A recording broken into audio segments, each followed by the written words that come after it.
ठीक आहे. आता जास्त वेळ तुम्हाला मी बोर अजिबात करणार नाही. ठीक आहे. तर आता एक जनरली सांगू की IoT, आता एवढं IoT म्हणतात म्हणजे ह्याच्यामध्ये काय असतं. ठीक आहे. तर याच्यामध्ये काही असं विशेष काही नसतं, जे आता आपण डिस्कस केलं तेच असतं. एक जनरली एक ब्लॉक डायग्राम दाखवतो तुम्हाला मी. ठीक आहे. आता IoT म्हणजे काय, इंटरनेट ऑफ थिंग्स. आता असं म्हणतात की इंटरनेटला कनेक्ट झालेली केलं की IoT. पण ज्यावेळी मी 1995 साली पहिल्यांदा मी पॉप्युलर मशिनरी नावाचं मॅगझिन मध्ये ज्यावेळी मी पहिल्यांदा वाचलं तेव्हा जस्ट लहानचं आर्टिकल होतं. ठीक आहे. तर त्यावेळी त्यांनी कन्सेप्ट वेगळी सांगितली होती. ठीक आहे. त्याच्यामध्ये काय होतं की दोन डिव्हाइस एकमेकाशी बोलायला आले की झाले इंटरनेट. ठीक आहे. म्हणजे अलीकडच्या काळात म्हणजे कसं की एक सिंपल सगळ्यात पॉप्युलर तुम्हाला समजणारे एक्झाम्पल, तुम्ही मस्त की फिरायला गेला तिथे मस्त एक फोटो वगैरे काढले. ठीक आहे. आणि ते टिक मारून ठेवला त्याच्यावर ठराविक फोटोवर. तर घरात आला की घरामध्ये तुमचा प्रिंटर असेल, तो लगेच तुमच्या मोबाईलच्या बोलेल हाय हाऊ आर यू, काय माहिती का बाळाने असंच चालतं. याला हँडशेकिंग, काय काम आहे का त्याच्या लक्षात, म्हणजे हे सिग्नल जे असतात ना त्याला हँडशेकिंग म्हणतात वगैरे. ठीक आहे. मग त्याप्रमाणे म्हटलं की तो काय करतो की आहे काम म्हटलं की लगेच तो तिकडे पाठवणार मस्त आहे की तोंड धुवून वगैरे येऊ पण फटाफट प्रिंट तुमच्या हातात. ठीक आहे. त्यामध्ये एकमेकाला डिव्हाइसेस बोलले. ठीक आहे. आजकाल नवीन पद्धत आहे, म्हणजे आता तुम्ही ऐकलं असेल की इंटेलिजंट फ्रीज. ठीक आहे. त्याच्यामध्ये काय असणार आहे की फ्रीजमध्ये एखादी वस्तू कुठे संपली असेल तर डायरेक्ट मेसेज जाणार. इथनं पुढे इंटेलिजंट ॲग्रिकल्चरल पण येईल. वेगळ्या कुंड्या असतील तिथे झाड लावले असतील, ते झाड सुद्धा सांगेल मला एवढं पाणी पाहिजे, माझं प्रोटीन कमी आहे. हे सगळं शेतकऱ्यांना अतिशय आता इथं पण चांगले दिवस आहेत बरं का. फक्त आमच्याकडे शेतकरी अजून विचार नाही करत. एकदाच ह्या ड्रोनच्या नादात सगळे बर्बाद होणार आहेत आणि मग आम्ही विचार करणार आहे. आता ड्रोनच्या नादात बर्बाद करायचं म्हणजे काय, तुला गंमत सांगतो. मला एक 2 प्रोजेक्ट म्हणजे माझ्याकडे आले की मला एकदम हास्यास्पद प्रोजेक्ट आहेत बघा आमच्या इंजिनिअरिंगमध्ये. एक म्हणजे ॲग्रिकल्चर ड्रोन पेस्टिसाईडसाठी. ठीक आहे. किती वाईट आहे माहिती आहे का. कारण तुम्हाला एक सांगतो, ज्या तुम्ही बऱ्याच ठिकाणी गेलो ना की माझ्या गाडीमध्ये पाण्याची बाटली असते. ठीक आहे. आणि आधी हे पण असायचं. सहज जातात मी कुठं उभा राहिलो तर ते माती घ्यायची मी ते पाण्यात टाकायचं. ठीक आहे. त्या पाण्यावर तवून घ्यायचं, त्याला ह्युमस म्हणतो माहिती आहे का. ठीक आहे. तो जितका ह्युमस जास्त असेल तितकी ती जमण्याची उपजाऊ शक्ती जास्त असते. ठीक आहे. आमच्या काळात, आता आमचा काळच म्हटला पाहिजे. ठीक आहे. आमच्या गावात पानंद वगैरे असायचे, मस्तपैकी शेत होती, शेताच्या बांधावर अशी कंचाची वगैरे झाडं असायची, लिंबाची झाडं वगैरे असायची. ठीक आहे. आमच्या कधी शेताला पेस्टिसाईडची गरजच पडली नाही. पण आमच्यातली लोक वाढत गेली, दुष्टबुद्धी सुरुवात झाली, बांधगोऱ्या सुरुवात झाली, हळूहळू झाडे गेली. ठीक आहे. त्याच्यामुळे ते जमिनीत जाणारे करंज वगैरे काय उत्तम कीटकनाशक आहे ना, कडुलिंबाचा पाला वगैरे हे सगळं निघून गेलं. ठीक आहे. आम्हाला एका काकडीमुळे थोडंसं पीक वाढलं, पण आता अशा आवाज झाल्या की त्याच्यात दुप्पट तिप्पट पैसे टाकले तरी आमच्या शेतात पीक येत. आम्ही काय केलं, फवारणी सुरू केली. फवारणी बरोबर ते वाणी किडं वगैरे आता याचे बंद झालेले आहेत. ठीक आहे. आता मला सांगतो आमच्या घराच्या जवळ शेतातलं जेवढं हे चांगलं आहे, शेत जे पडलं आहे त्याच्यापेक्षा माझ्या पुण्यातलं शेत म्हणजे ते बाल्कनीत मी लावले तिथले झाडात तिथली माती जास्त सुपीक आहे. कारण का काय झालं की फवार मारायला, काय झालं की फवार मारायला. पप्पाची माझी एवढी भांडणं झाली माहिती आहे का. म्हणजे अजिबात नाही, मी मोर झाड म्हणते मी देणार होतो. ठीक आहे. 6 वर्ष लागली ते जमिनीला मला, म्हणजे ते थोड्याशा जागेला म्हणजे ती परत शक्ती आणायला. काय बघितली मी तर असं सहज माती उडून बघितली तर कुठलाही किडाच नाही. त्यामुळे काय झालं, ते किडे नसल्यामुळे काय झालं की ते एकमेकाला बांधून ठेवणारे जे त्याचे विष्ठा वगैरे व्हायचे ते सगळं निघून गेलेलं आहे. जरा पाऊस आला की सगळी माती होऊन जाते. आणि त्यात आम्ही एक मोठा म्हणजे हा अभिशाप, ते लगेच ॲग्रिकल्चर वाले आले लगेच हा घ्या 500 रुपये एकरवर, आम्ही लगेच कौतुकान जातो मी फवारतो. किती वाईट करतो माहिती आहे का. अशी सगळी शेती आमची बरबाद व्हायला लागली. ते ॲग्रिकल्चर ड्रोन. आणि दुसरा हास्यास्पद प्रकार म्हणजे काय माहिती आहे का, बऱ्याच ठिकाणी करतात ब्लाइंड स्टिक आर्ट समितीची. अतिशय मूर्खपणाचा प्रयोग आहे.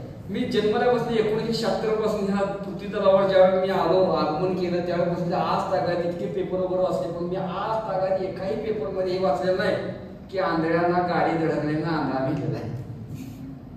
कधी ऐकलं का तुम्ही? आज तागायत कधीही ऐकलेलं नाही. कारण का देवाने त्याला जन्मजातच बुद्धी दिलेली ना तशी. तिला जर ब्लँक स्टिक वगैरे द्यायला लागला तर काय होईल, काही काळानंतर त्याची ती उपजन शक्ती निघून जाईल. म्हणजे हे मी एक्झाम्पल मोठी का देतो माहिती आहे का, की हे असा नेहमी इथनं पुढे प्रोजेक्टसाठी वगैरे माणसाने विचार केला पाहिजे, खरं ते आपल्याला आहे का नाही, क्षणभरासाठी उपयोग आहे का जास्त काळासाठी आहे.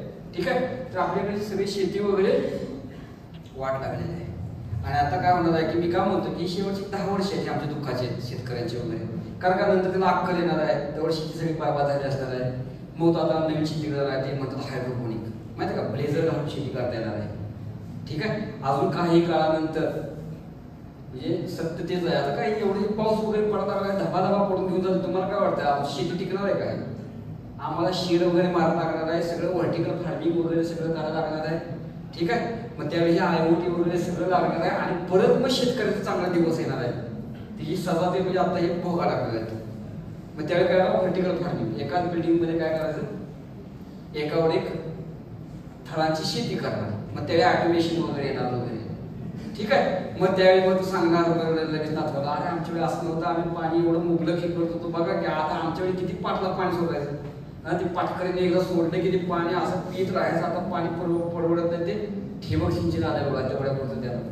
ठीक आहे, आज थोड्या काळात तेच आहे. ठीक आहे, तर ह्या सगळ्या गोष्टींमध्ये काय झालं की IoTचा वगैरे सगळीकडं वापर चाललेला आहे. आणि जर सगळ्याचा बेस मी तुम्हाला सांगितलं तेच आहे. तर IoT मध्ये काय असतं की मध्ये असते एक एम्बेडेड सिस्टम. एम्बेडेड सिस्टम मध्ये तुम्हाला कळलेलं आहे मायक्रो कंट्रोलर असलेली सिस्टम, त्याला पिना वगैरे आहे. आता ही फक्त काय असते की सिस्टम IoTच्या मध्ये काय असते की दुसऱ्या डिव्हाइसला किंवा इंटरनेटला जोडलेली असते. ठीक आहे, ती कशाच्या माध्यमातून, एकतर म्हणजे वेगवेगळे वायरलेस असतात, वायर डिव्हाइसेस असतात. ठीक आहे, त्यासाठी वेगवेगळे प्रोटोकॉल्स वगैरे आले. प्रोटोकॉल हा शब्द ऐकला का? प्रोटोकॉल म्हणजे काय असतं?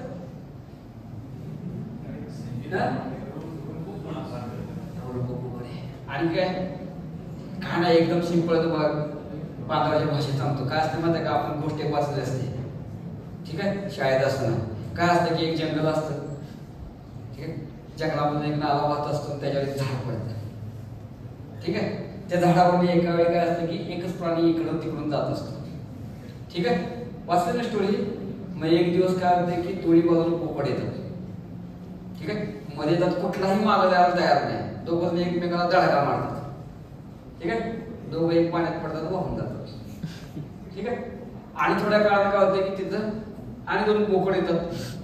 पण जर थोडासा विचार करतात, त्यातले एक असते तरुण असते, विचार करते त्या म्हाताऱ्या माणसाला स्पिरिट दिला पाहिजे वगैरे. बाबा म्हणतात ते तू खाली बसतो, तो म्हातारा तिकडे पलीकडे जातो आणि हा इकडे जातो. ठीक आहे, म्हणजे काय केलं की ते तर रिस्पेक्ट देतात. एक नियम पाळला की मोठ्यांना वडिलांचा सन्मान करावा. ठीक आहे, आणि त्यामुळे काय झालं की दोघेही सेफला गेले. प्रोटोकॉल म्हणजे हेच असतं, बाकी काय नसतं. ठीक आहे, एक साधा नियम असतो की सर्किटमध्ये कुणी बोलावं त्यावेळी कुणी गप्प बसावं. ठीक आहे, कुणी किती स्पीडने डाटा पाठवला तर कुणी कितीने घ्यावा, असे फक्त नियम असतात. ठीक आहे, ते प्रोटोकॉल सेट ऑफ रूल्स म्हणजे की मलाही झोप यायची. ठीक आहे, तर हे सिंपल नियम असतात, तेवढं फक्त प्रोग्राममध्ये पाळायचे असतात. आणि आजकाल काय झालं माहिती आहे का, सगळे एम्बेडेड सिस्टममध्ये काय झालं की हार्डवेअर असं तयार झालं की ते नियम पाळते. आधी प्रोग्राममध्ये लिहायला लागायचं, आता ते हार्डवेअरच पाळते, डोक्याला काही त्रास नाही. त्यामुळे तिकडूनही प्रोग्रामिंग सोपं झालेलं आहे. त्याच्यामध्ये काय की एम्बेडेड सिस्टम तुम्ही वेगवेगळ्या डिव्हाइसला कनेक्ट करता, लोकल नेटवर्क काय करता, आणि एम्बेडेड सिस्टमवर तुम्ही काय करता, महत्त्वाचं म्हणजे IO डिव्हाइसेस लावता.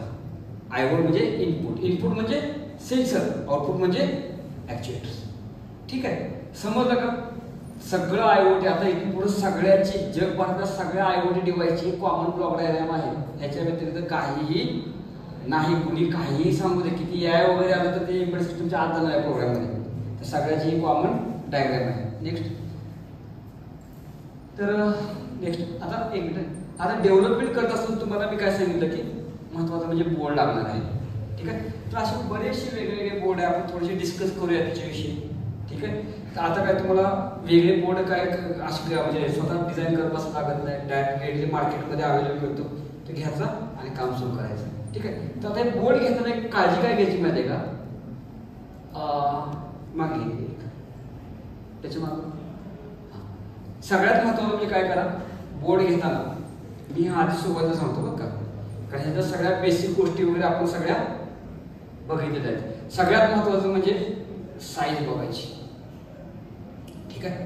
साईजच्या विषयी एक लहानसं एक्झाम्पल देतो. आमच्या इलेक्ट्रॉनिक्स मधलं आहे, पण ते मेकॅनिकल वाले त्याला समजून जाते. आमच्यामध्ये काय असतं की एक सर्किट असतं, त्याला PCB म्हणतो आम्ही, प्लेट, आणि त्या प्लेटवर आम्ही सगळे पार्ट्स लावतो. ठीक आहे. तर तो PCB जर करायचा असेल तर 4x2चं एक एक्झाम्पल घ्या. 4 सेंटीमीटर बाय 2 सेंटीमीटर जेव्हा आम्ही करतो, ठीक आहे, तर त्याचं किती स्क्वेअर सेंटीमीटर होतं? 8 स्क्वेअर सेंटीमीटर होतं. ठीक आहे. तर 40 पैशाला पर स्क्वेअर सेंटीमीटरला आम्हाला ते मिळतं. म्हणजे एक PCB बनवायला किती रुपये होतात? 8 चौक 32, 3 रुपये 20 पैसे. साईजचं गणित लक्षात घ्या, अतिशय इम्पॉर्टंट आहे. 3 रुपये 20 पैसे. आता कोणीतरी एखाद्या हुशार माणसाने त्यातलं डिझाईन 2 स्क्वेअर सेंटीमीटर कमी केले तर किती होणार आहे? 3/2 म्हणजे किती झाले? 6 स्क्वेअर सेंटीमीटर. साईज 24, 2 रुपये 40 पैसे. ठीक आहे. म्हणजे माझे पैसे किती वाचणार आहेत? एका बोर्डच्या मागं 80 पैसे, 100 बोर्डच्या मागं 80 रुपये, 1000 बोर्डच्या मागं 800 रुपये, 1,00,000 बोर्डच्या मागं 80,000. म्हणजे फक्त मी 2 स्क्वेअर सेंटीमीटर साईज कमी केली, एवढे पैसे वाचतात. एवढं साईजचा इम्पॉर्टन्स आहे. ह्याच्या पुढचं गणित एवढीच वाचते का? तर नाही, याच्यापेक्षा जास्त वाचतं.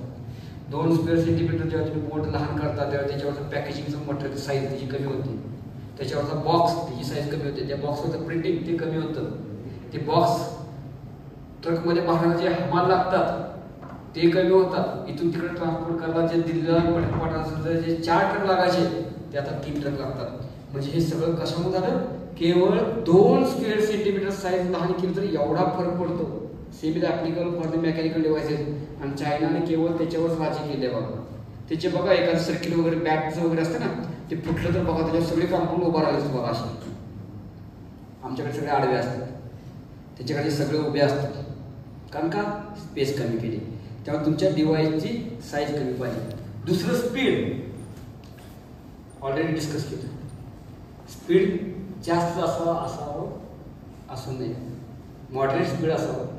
आणि आता मायक्रो कंट्रोलर बोर्ड असं शोधायचं की ज्याच्यामध्ये पॉवर डाऊन, आयडियल मोड, डीप स्लीप मोड हे त्याच्यावर असतील, जे प्रोग्राम तुम्ही सेट करू शकता.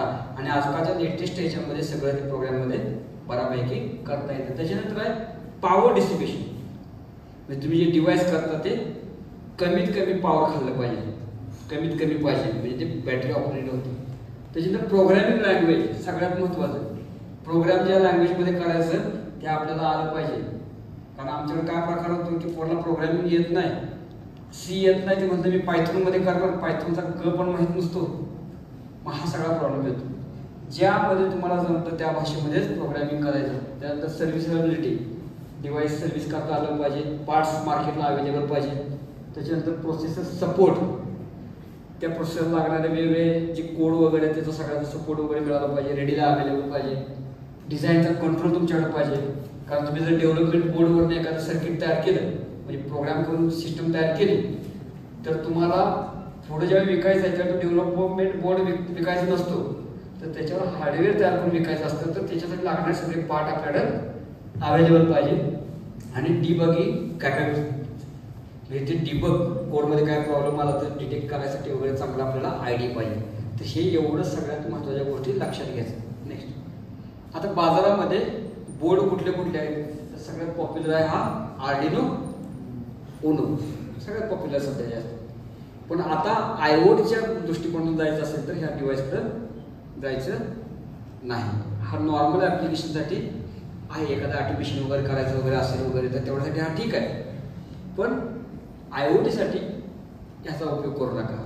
ठीक आहे. नेक्स्ट, रास्पबेरी पाय, एकदम पॉवरफुल डिव्हाइस आहे. हे एक प्रकारचं काय सुपर कॉम्प्युटर आहे. ठीक आहे. म्हणजे तुम्ही जर डिव्हाइस तयार करायला लागला त्याला वेगळी मोठी स्क्रीन लावायची आहे, ती टच स्क्रीन आहे, त्या टच स्क्रीनवर वेगवेगळे म्हणजे तुम्हाला सिलेक्शन वगैरे करायचं आहे. ठीक आहे. तर ह्यासाठी म्हणजे हे रास्पबेरी पाय अतिशय उपयोग आहे. ज्या ठिकाणी तुम्हाला ह्यूमन डेटा प्रोसेस करायचा आहे, म्हणजे मगाशी आपण सगळ्या स्टार्टला एक्झाम्पल बघितलं होतं की जे टेम्परेचर त्याचा स्लोप वगैरे काढायचं आहे ते कसंही होतं, ह्या केसमध्ये तुम्ही काय करू शकता? रास्पबेरी पाय वगैरे वापरू शकता. हा एक लहान प्रकारचा लहानसा कॉम्प्युटर आहे, लक्षात ठेवायचं. ह्याला डायरेक्टली तुम्ही जर कीबोर्ड, माऊस आणि हे लावला, मॉनिटर लावला, you can use it as a computer. ठीक आहे. नेक्स्ट बोर्ड आहे तुमच्यासाठी आहे ओमेगा 2. हा पण बोर्ड पॉप्युलर आहे, पण हा भारतामध्ये जास्त पॉप्युलर नाही. ठीक आहे. याच्यामध्ये काय की लिनक्स ऑपरेटिंग सिस्टम वापरली जाते. आजकाल जेवढे लेटेस्ट जे डिव्हाइसेस वगैरे आहेत, ठीक आहे, सिंगल बोर्ड कॉम्प्युटर ह्याच्यामध्ये सगळ्यात जास्त वापरलं जातं लिनक्स ऑपरेटिंग सिस्टम. ठीक आहे. तर आता इथून पुढे जर असेल तर लिनक्स वगैरेवरच काम करायला सुरुवात केली पाहिजे खरं म्हणजे. ठीक आहे. महत्त्वाचं म्हणजे काय की हा आर्डिनो कंपायलेबल आहे. म्हणजे काय की आर्डिनोच्या आयडीचा वापर करून याच्यावर पण प्रोग्राम करता येतो. हा बोर्ड वापरू शकता. त्याच्यानंतर ह्याच्यावर वायफाय वगैरे कनेक्टिव्हिटी आहे. 2G 3G ब्लूटूथ वगैरे हे सगळे तुम्ही डिव्हाइसेस कंट्रोल करू शकता, कनेक्ट करू शकता. नेक्स्ट त्याच्यानंतर इंटेल एडिसन. हे इंटेलचे एडिसन एक 10 वर्षापूर्वी आमचे एज्युकेशन फील्डचं म्हणजे बरंच डोकं खाल्लं होतं. प्रत्येक कॉलेजमध्ये हे घ्यायचं चाललं होतं. पण याच्यापेक्षा काय झालं की जे कॉस्ट जास्त आहे, ठीक आहे, आणि ह्याला सगळ्यात महत्त्वाचा सपोर्ट जो लागतो तो इतका जास्त नाही. त्यामुळे आमच्या सिलेबसमध्ये बऱ्याच ठिकाणी काढून टाकला. हे 10 वर्षापूर्वी म्हणजे मला 2015-16च्या काळामध्ये हा पॉप्युलर व्हायला लागला, पण ह्याला रास्पबेरी पायनं मागं टाकला. नेक्स्ट म्हणजे आता कुठं जर म्हणले तर तुम्ही त्याच्या नादाला लागू नका याच्यावर बरोबर. त्यात एक लहानचं आहे की एक पार्टिकल फोटॉन म्हणून आहे, एकदम लहानचं आहे, लहान सर्किट आहे. याच्यामध्ये जर बघितलं की ऑन चिप वायफाय वगैरे आहे, कॉर्टेक्स आहे, याच्यावर 1 MB फ्लॅश मेमरी आहे, प्रोग्राम मेमरी. आता मेमरीच्या बाबतीत जर गंमत सांगायची म्हणजे आम्ही ज्यावेळी 2007 ज्यावेळी प्रोग्राम करायचो तर आमच्याकडे 8051 नावाचा मायक्रोकंट्रोलर असायचा. त्याची मेमरी असायची 4 KB. किती? 4 KB. आणि त्यावेळी काय असायचं की 4 KBच्या नंतर जर तुम्ही जर 8 KB मेमरी करायची म्हटलं तर तुम्हाला दुप्पट पैसे टाकायला लागायचे. म्हणजे हा ज्यावेळी 8051 ज्यावेळी मला पगार 2,500 रुपये मिळायचा, ठीक आहे, त्यावेळी मला 8051 मला वाटतं 150 रुपये मिळायचा. आणि त्यावेळी 8052 वापरायचं म्हणला तर मला 400 रुपये टाकायला लागायचे.